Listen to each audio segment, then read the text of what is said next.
मगर फिर से बंगाल वाले आप ताली मत बताएं, क्योंकि किसानों का सूची जो राज्य सरकार ने केंद्र को देना चाहिए ममता दीदी नहीं देती है। उनको डर है कि मोदी जी का 6,000 रुपया आ जाएगा तो मोदी जी लोकप्रिय हो जाएंगे। अरे ममता जी, राजनीतिक लड़ाई लड़ लेंगे, काहे को बंगाल के किसान को आप दुखी कर रही हो? वो बेचारे साइक्लोन का मारा हुआ है, कोरोना का मारा हुआ, उसको 6,000 रुपया चाहिए। आप क्यों बीच में रोड़ा बनी हो? एक सूची भेज दो। मैं आपको कहता हूं, विश्वास दिलाता हूं, शनिवार को सूची भेज दीजिए, हम सोमवार को पैसा भेज देंगे, हम तनिक मात्र देंगे। मगर इसमें आप राजनीति मत करिए, ऐसा मेरा कहना।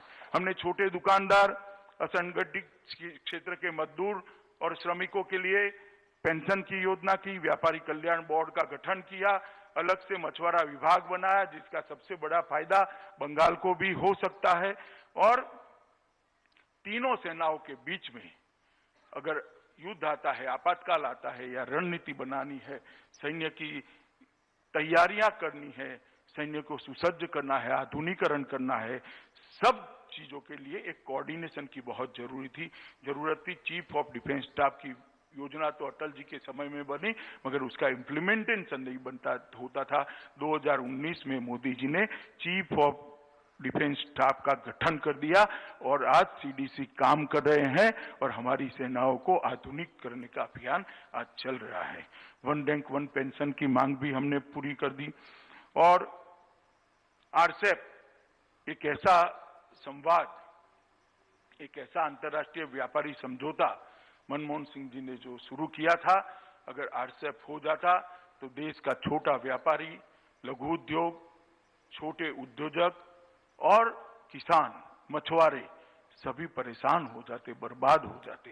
तो ये बात मोदी जी के सामने आई, तब आरसेप की मीटिंग में उन्होंने कहा कि मैं महात्मा गांधी की भूमि से आता हूं, गरीब किसान, छोटे व्यापारी, छोटे उद्योजक को इनके हितों के खिलाफ मैं काम नहीं कर सकता, मेरे पशुपालक और मछुआरों के खिलाफ मैं काम नहीं कर सकता, इसलिए मेरी आत्मा मुझे परमिशन नहीं देती है कि मैं आरसेप पर दस्तखत करूं।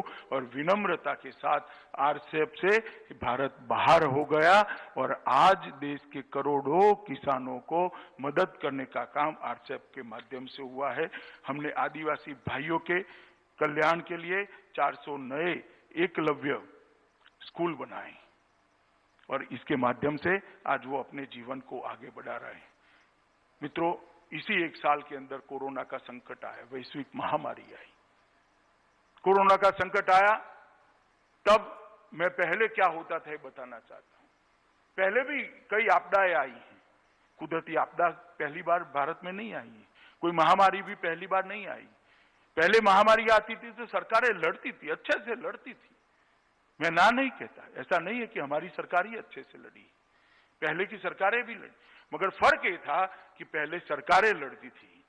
मोदी जी ने इस प्रकार से महामारी के खिलाफ देश को तैयार किया कि आज नरेंद्र मोदी सरकार तो लड़ ही रही है, सभी राज्य सरकारें भी लड़ रही है और साथ में 130 करोड़ की जनता भी महामारी के खिलाफ लड़ने के लिए एकजुट। ये नेतृत्व का प्रभाव होता है।